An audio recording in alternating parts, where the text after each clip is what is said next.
any underpants. They're on your head. These are yours. They were on my drawer by mistake. Well, look in the laundry basket.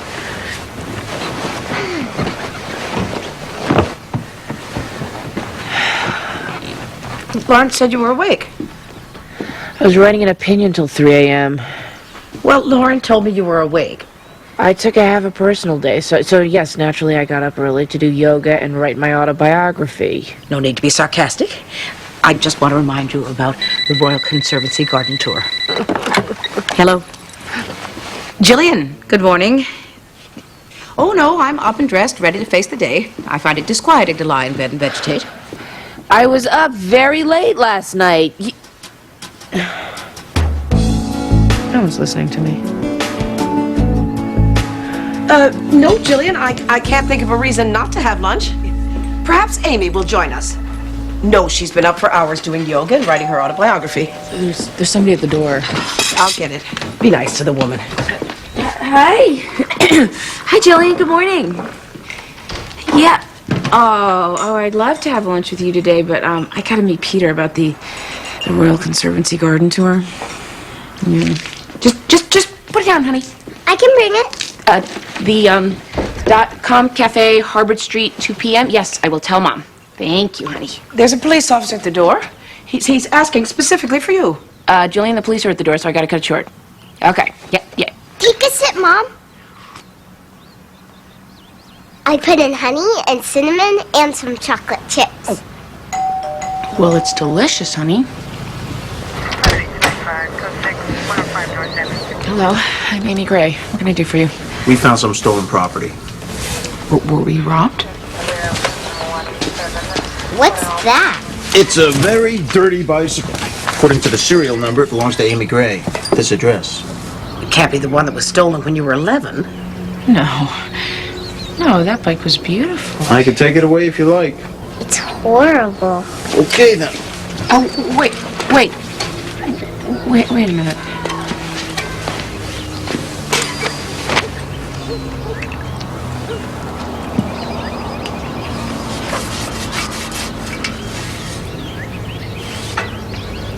It is my bicycle.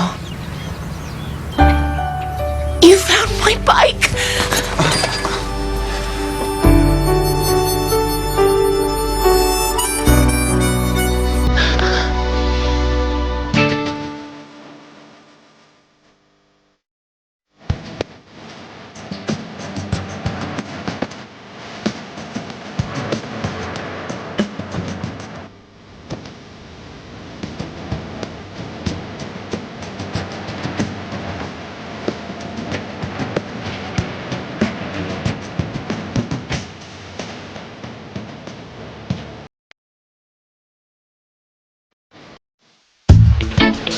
Is this or is this not supposed to be the sports section? Yes, it is. So why is swimming on the front? Vincent. Swimming is not a sport. It's a stage of evolution. Vincent! What? Where are the Cocoa Crunchies?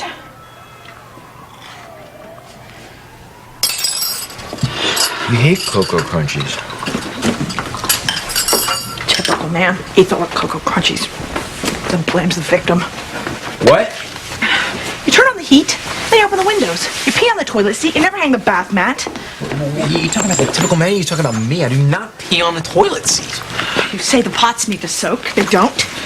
You just leave them in a sink for me to wash. And quit reading sports to Ariadne. Sports are just channeled male aggression. If there's something that we need to work out, then you sit down and we'll talk about it. Don't use that tone with me. What tone? The she's hysterical, he's reasonable tone. What is the matter with you? Question is, what's the matter with you? You hate Cocoa Crunchies! Good morning, Your Honor. The people will show that 15-year-old Barry Gilmore, who goes by the name of Romeo, is guilty of manslaughter in the death of 17-year-old Juliet Bernard. In short, he seduced a lonely and impressionable girl into a mutual suicide pact, which turned out not to be mutual. Mr. Erskine? Juliet Bernard did commit suicide, Your Honor, but there is no way my client can be held legally responsible simply because he did not follow suit. Ms. Ryan, what do you mean when you say Barry goes by the name of Romeo? Well, as you can see, Judge Gray, Mr. Gilmore is a goth. Goth is an adolescent subculture characterized by an unhealthy fascination with vampires, the occult, dirge-like music, morbid romanticism, and death. Romeo is what the other goths call Mr. Gilmore. And was Juliet a goth as well? Oh, definitely, Your Honor. Only after Barry Gilmore made her that way. Mr. Gilmore, do you have anything to add before we begin? Only that your system's corrupt, and it's meaningless, and you have no real power over me. Please stand when you address the judge. Why? As a mark of respect. Well, why should I respect her? Because I have power over your life. You're an intelligent young man, and that's just a fact that you're going to have to accept. Well, you wouldn't understand anyway. Well, unfortunately for both of us, it's my job to ask questions until I do understand.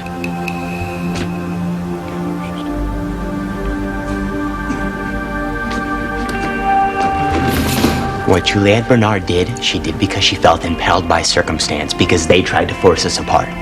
What Juliet did is beautiful. Death is beautiful.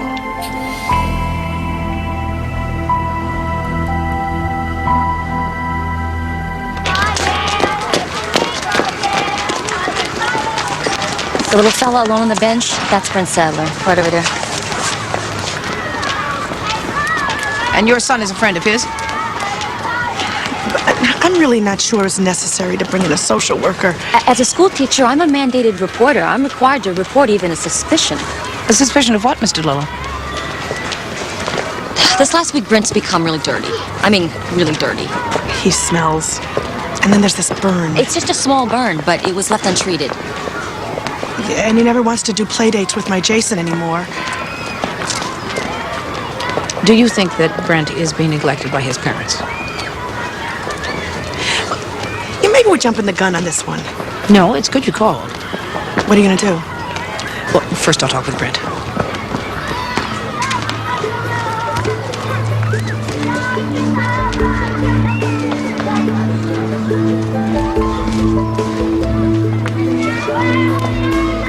Order up. All right, it's that time of year again. Somebody has to accompany Mom on the Royal Conservancy Garden Tour. I'm more interested in why you cried over a bicycle this morning. Did Mom write me out? You cried over a bicycle? Remember that bike that got stolen when I was 11? Sure, the one with the snowflake banana seat? Ooh, pie and coffee all around. Why did you cry? I don't know. Look, we're off the subject of the bike, okay? Now, I went last year. I took Mom last year. Remember, I got stung by a bee. Hey, have you guys noticed anything odd about Donna lately? I don't want pie. What do you mean, lately? Well, she's incredibly cranky. She's it's like building up steam. I feel like she's about to explode. What, do something stupid like marry an axe murderer? You got stung by a bee 2 years ago. I went last year. Wait. What should I do about Donna? Nothing. She's a loon. She's not a loon. And she's fallen in love with you, and she's angry at you for not reciprocating. Donna's not in love with me. Hey, you don't work insurance 18 years without learning a little bit about human nature. I think Vincent should go. No. On the garden tour with Mom.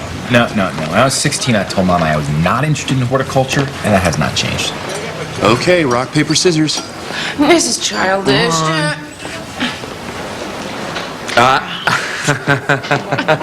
Garden tour. This is incredible pie.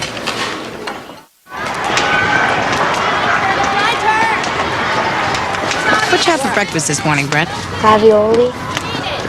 Did your mother cook that for you? I like it cold. You smell pretty good. I must have got my mother's perfume on me when we hugged. Did you bring something for lunch today? Ravioli. May I see?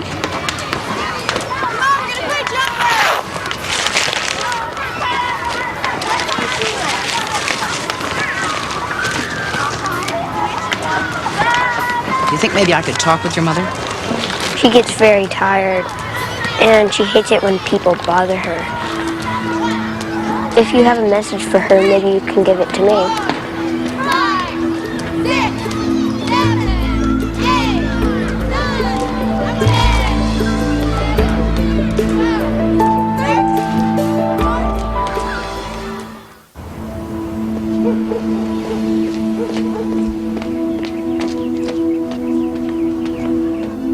Mrs. Sadler? Mrs. Sadler? Brent?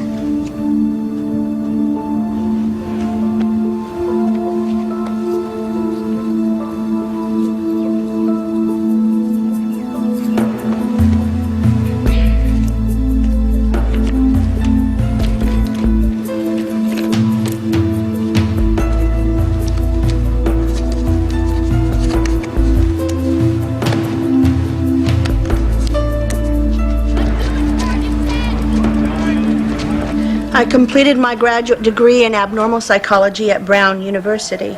I've testified as an expert witness on the subject of adolescent trauma and mental disease as demonstrated through artwork. Your Honor. Yes, Ms. Ryan, your objection to this witness is duly noted.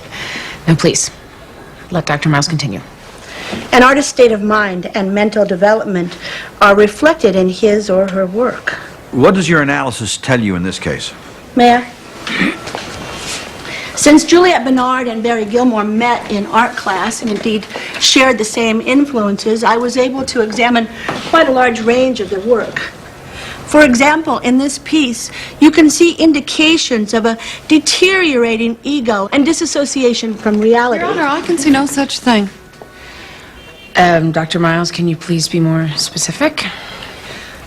Fragmented, tortuous figures, chaotic composition, dark motifs, recurring, swirling images of confusion, anguish, and despair, a lack of focus and organization. In my opinion, this artist displays all the hallmarks of suicidal tendencies. So Barry Gilmore was depressed? Oh, I'm sorry, Judge. This wasn't done by Barry Gilmore. This is Juliet Bernard's work. Doctor, are you able to gauge with any degree of accuracy just how sexually experienced a young artist might be? Well, in my opinion, this artist was sexually sophisticated. And what about Barry Gilmore? Well, conversely, this is the work of an optimistic and energetic artist. Your Honor, there are monsters, and there's darkness all over his painting, too. Yes, the subject matter is undoubtedly immature. But see here, there's a cohesive, heroic figure fighting back the darkness. Well, the artist wants to be nihilistic, but just can't pull it off. This is the work of an impressionable, intelligent, sensitive, sexually naive boy. Your Honor, these claims are... No, I agree with her. This is complete bull. You can't tell a thing about me just by looking at some stupid paintings. What? Take them down. Take them down. Art. She's gonna tell me what my art means? No! Get those out of here. Put them down. Your Honor. Why? Just...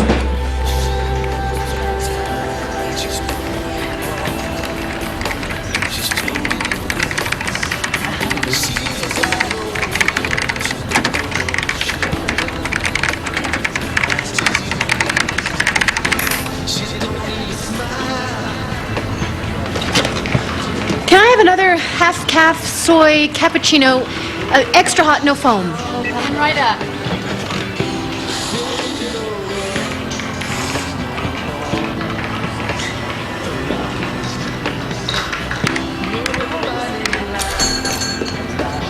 Gillian, I'm late.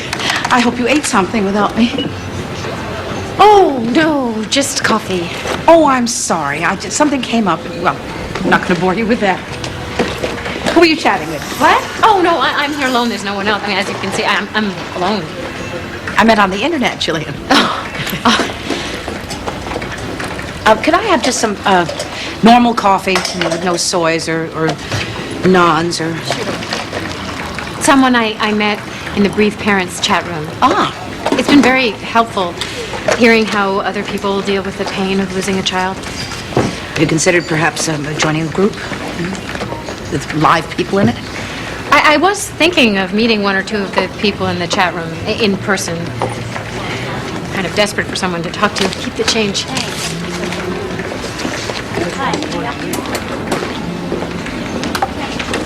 Do you mind if I ask how bad things are between you and Peter? I'm sorry. I'm not sure I can discuss this with you, Maxine. Somehow I feel that by criticizing Peter, I'm criticizing you. Well, I assure you we are completely separate human beings.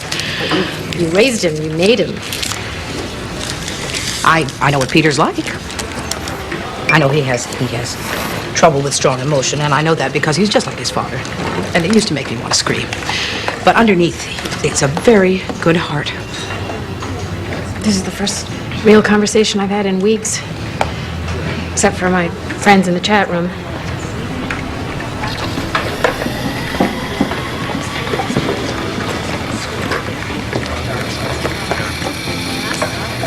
There was a time in my life when Edward was unavailable to me emotionally. And there was no internet, so I turned to someone else. In real life. You had an affair? Not the way you mean. But, yes, I risked my marriage. And I risked it because I didn't give my Edward the chance to rise to the occasion. I believe now that he deserved that chance because, well, from someone who loved him as much as I did. The thing you have to ask yourself is it too late? I'm not sure. I meant for lunch. So did I.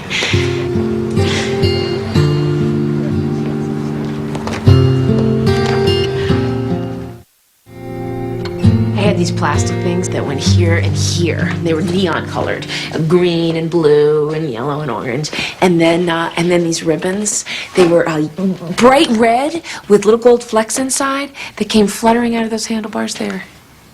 You must have clashed. Yeah, well, we didn't care much about clashing in the 70s. I rode this bike everywhere. I had thighs of steel from doubling your Uncle Vincent on the banana seat over there. Was that safe? No, it wasn't. I loved this bike. And then one day, Mom sent me to get a pack of cigarettes for her, and I came out of the store, and it was gone. Grandma shouldn't have sent you to buy cigarettes. Well, times have changed, honey. Anyway, I thought that when I was done cleaning it, I'd give it to you. It's got a big scratch on it. No, this is where my daddy inscribed it for me. When I'm done cleaning it, I'm gonna give it to you. Then I hope you never finish cleaning it up.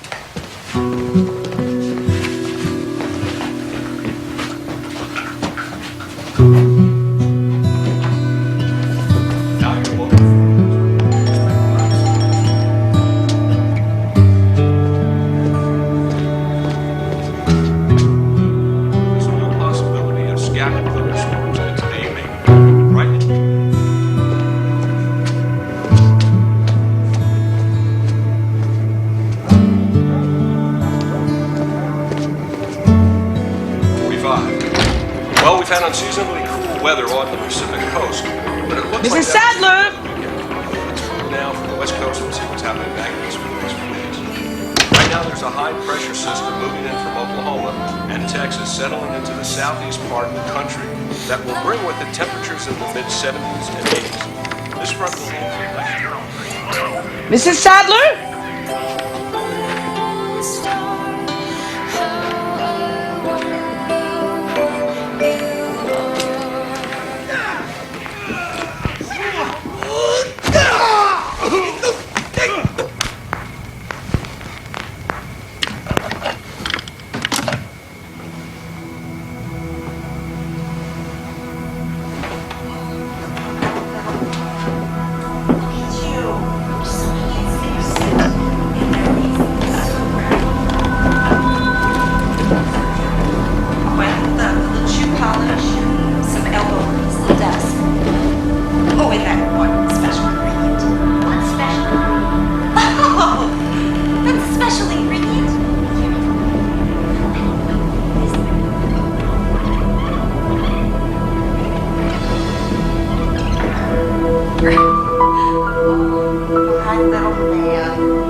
Teddy Bear. We love you. We love you. Let's go, sweetie. Mwah. Okay, we gotta get out of here. We love you. Love you.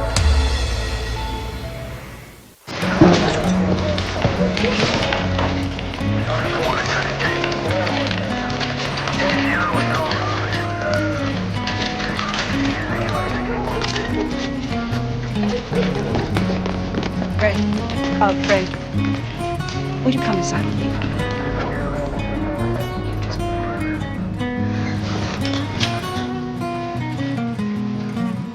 An employee or former employee of yours, George Jowett.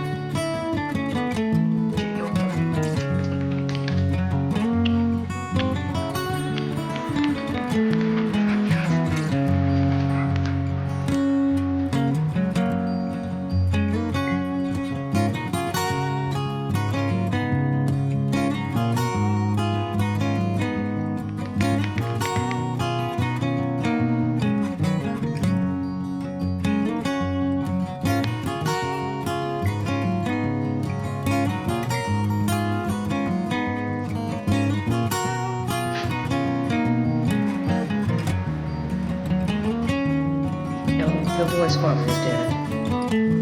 His mother was the guardian. No order in the past. Contact number, Becky.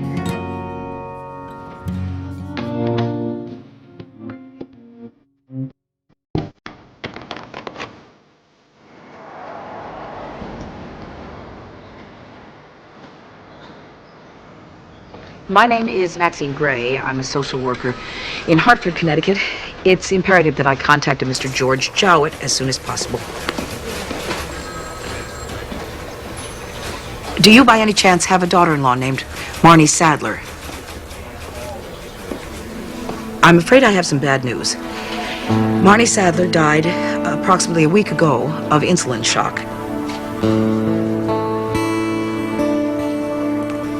Mr. Jowett, I'm glad you asked me that, because it's Brent I'm calling you about. Yes, he is.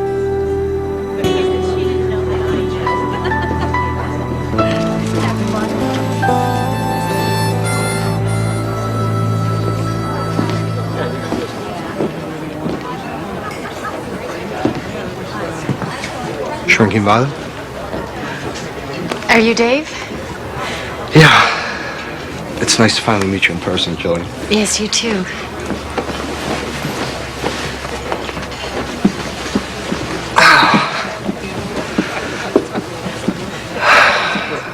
Oh, that must be Ned. Yes. How cute. Do you have a picture? Oh, yes. This is Kelly. Oh, she's very pretty. Yes. It's funny meeting like this because of our kids. Like they were playing at a playground and we sat on a bench and started talking about teachers and swimming lessons. I wish those were the circumstances, Gillian. Yes, I do too. Here you go, folks. Enjoy.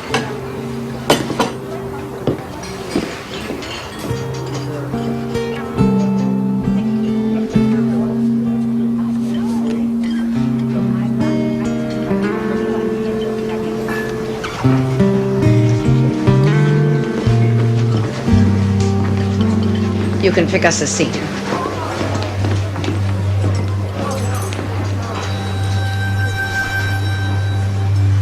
I got 2 good ones over there.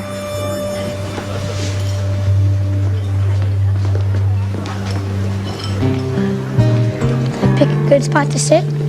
Perfect. Couldn't be better.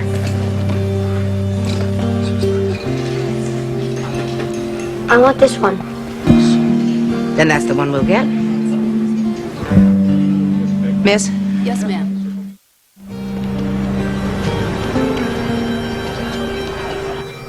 Barry, did you turn Juliet into a goth?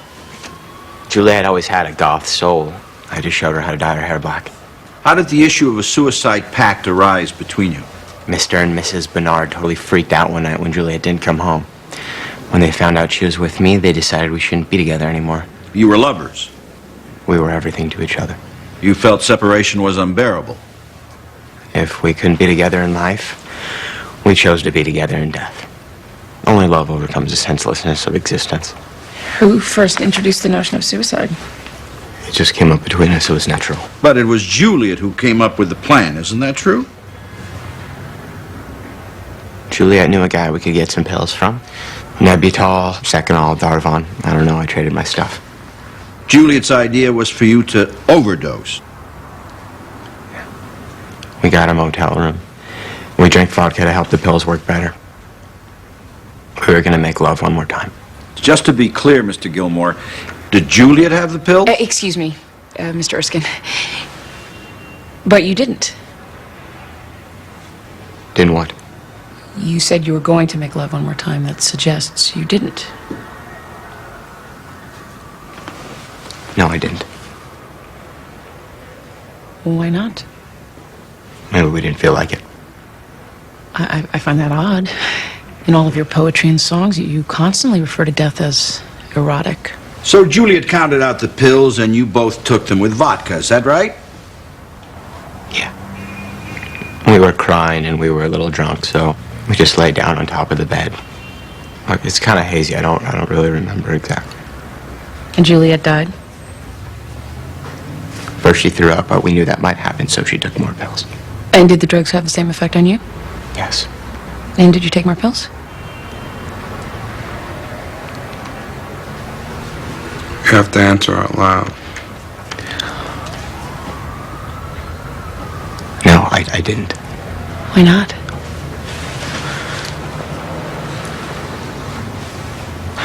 I don't think it hurt her. I don't think it hurt her at all. Barry, I need to know why you didn't take more pills.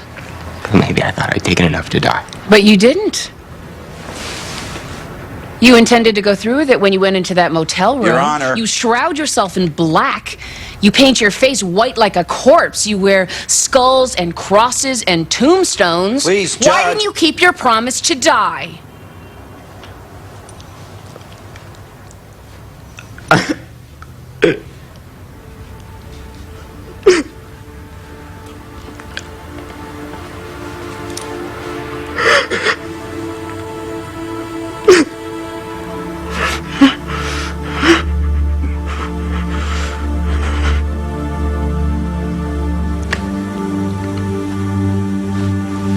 Because I was afraid.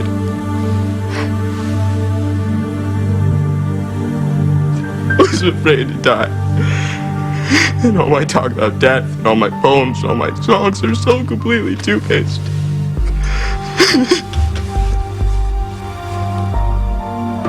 I'm a hypocrite just like everyone else.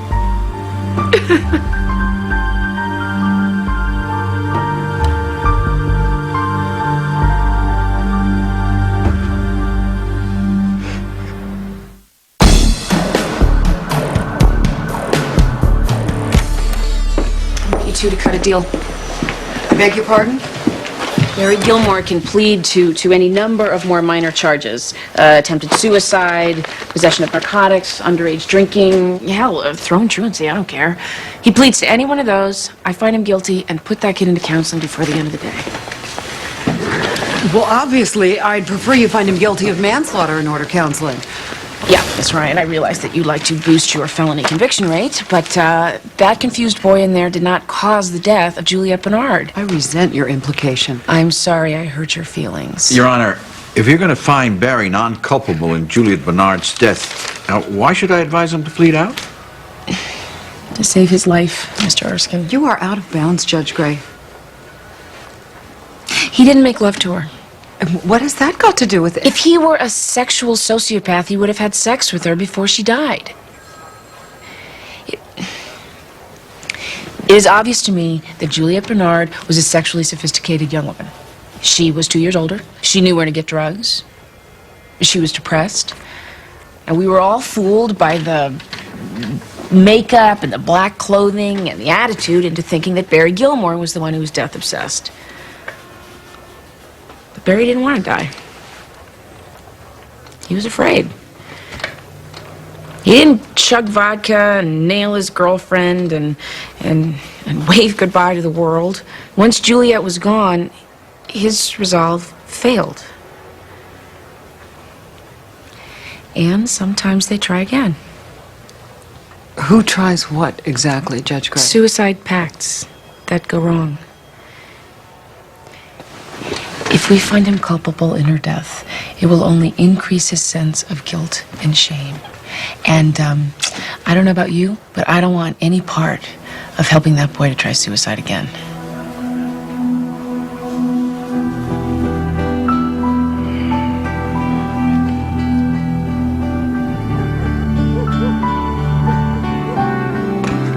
Has it occurred to you there's a twisted psychology at work here? Yes, it has. What do you think it means that you're down here at 7 o'clock on a weeknight refurbishing a long-lost childhood toy? What do you think it means that it's a weeknight and you're afraid to go home? Donna's usually asleep by midnight. You know, Vincent, if she were in love with you, it would explain why she seems to hate you all of a sudden. Nope. Sorry, it's classic transference. Donna's mad at Oscar, she's taking it out on me. Remedial Psych 101. Vincent, did you feel close to Dad? Nobody's close with Dad. Well, I was. He adored me. I was his favorite. Well, just you then. And Mom. Amy, when a man has a workshop as extensive as this one, it isn't because he wants to while away the hours with his wife and kids. Well, look, I don't remember him saying I love you once. I mean, he was affectionate. He kissed me goodnight, he hugged me, he said he was proud of me and all that. I think he remembered my name once. No, maybe I'm making that up. He never said I love you. But when he gave me this bike, he etched the word love into metal with his bare hands.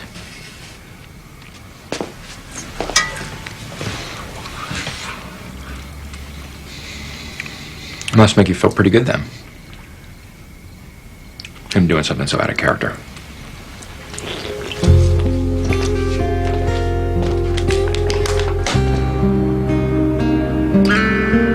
That's me and you. On this day, we went on bumper cars. I had to get in with you because your feet couldn't touch the pedals. You brought me caramel corn.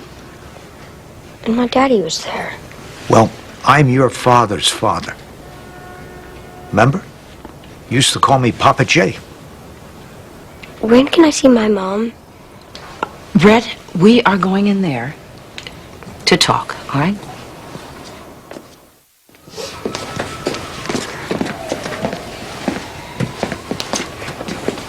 Hasn't anyone told the boy his mother is dead? He knows, Mr. Jowett. He just needs to feel safe before he can admit it. He slept beside his mother for a week, dousing her body with perfume, waiting for her to wake up. Mr. Jowett, I need to know why you've had so little contact with your grandson. My son and Marne had a contentious divorce and a pretty bad custody battle. In my opinion, they both behaved shamefully. I tried to get Marne to let me come into her life, but she blamed me for the man my son turned out to be. I understand that, but she was wrong. Sometimes it just isn't the parents' fault. Give me a moment.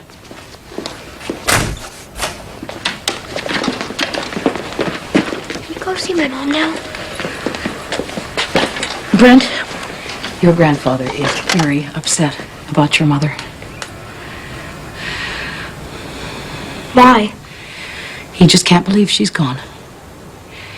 You know, what I think is that he really cared about her. And, he wonders how anyone so young and beautiful could just die. You and your grandfather are the last two people left in your family. That's too much sadness for one person to handle all by himself. Do you think you could help him?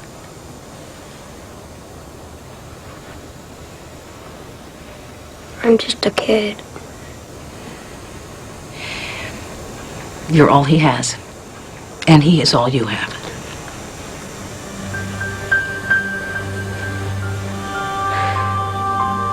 Do you think my mom's with my dad? Do you think they're together? Yes, I do, Brent.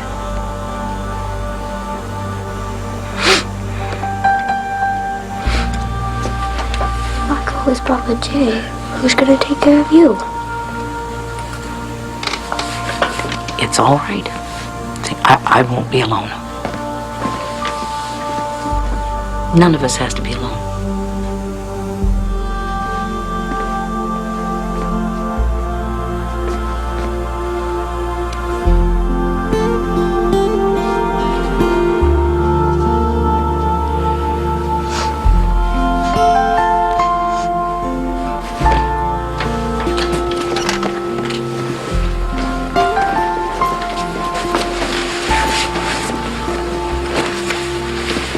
My daddy can skip a rock 10 times.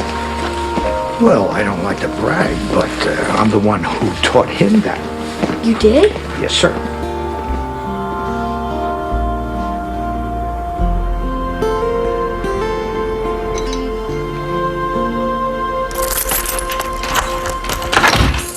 Hey, Donna. I'm very glad you're home. I got something for you.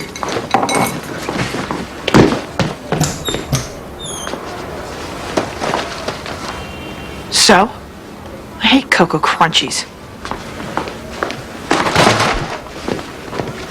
Do you really think I can't take you down? Here's what I think is happening. I think that you're upset because you want out of your marriage. You're misdirecting your anger onto me. Ow!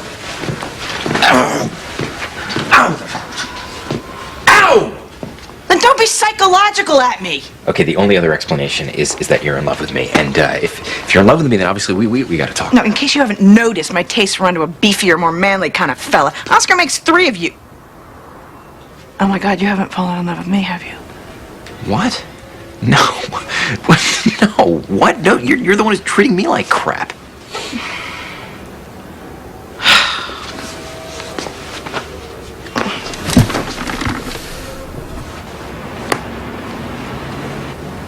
Okay. I may be overstepping here, but I think that you should divorce him. On what grounds? He killed his mother. He was a murderer when I fell in love with him. What's different now? Nothing's changed. He lied to you. I mean, you believed that he was innocent, but he's not. He did it.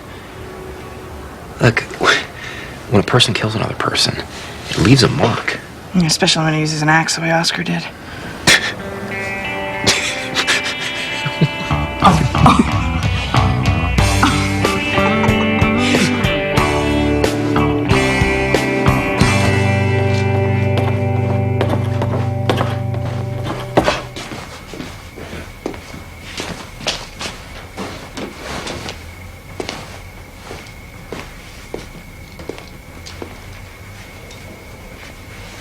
I know it was you.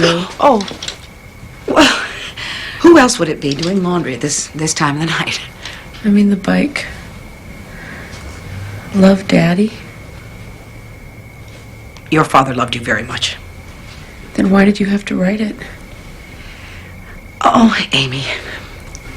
He listened to you describe what you wanted. He ordered it especially, and he put it together right here. Took him forever. Man was all thumbs. And by the time he was done, he thought the bicycle said it all. He put it together himself. Word of God. But you were always an emotionally needy child, and you never could get enough of your father. So I helped the two of you out a little. Now, I'm sure you're going to say that I've thrown your entire relationship with your father into doubt. You're a very good mother.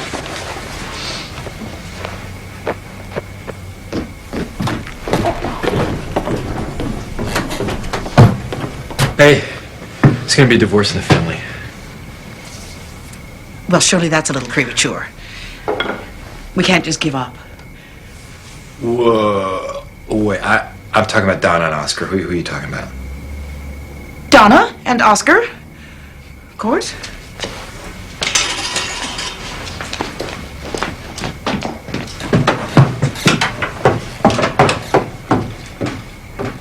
Donna's divorcing Oscar? Yeah, huh? Wow.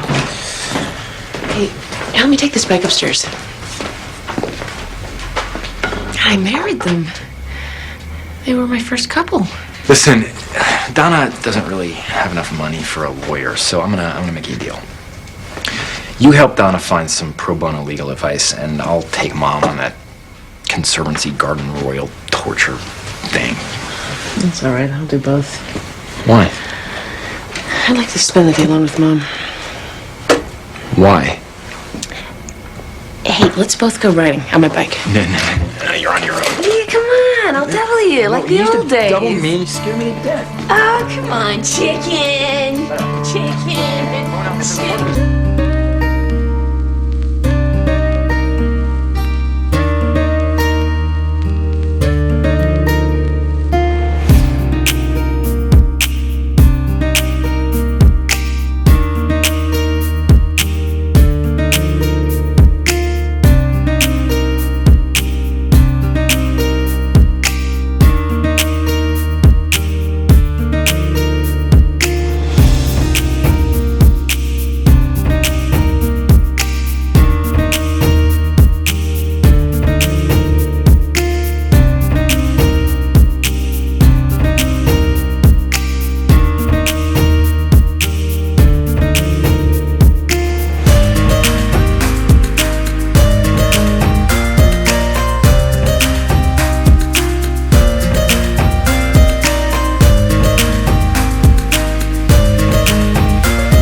When the detectives investigate a homicide, solve the case,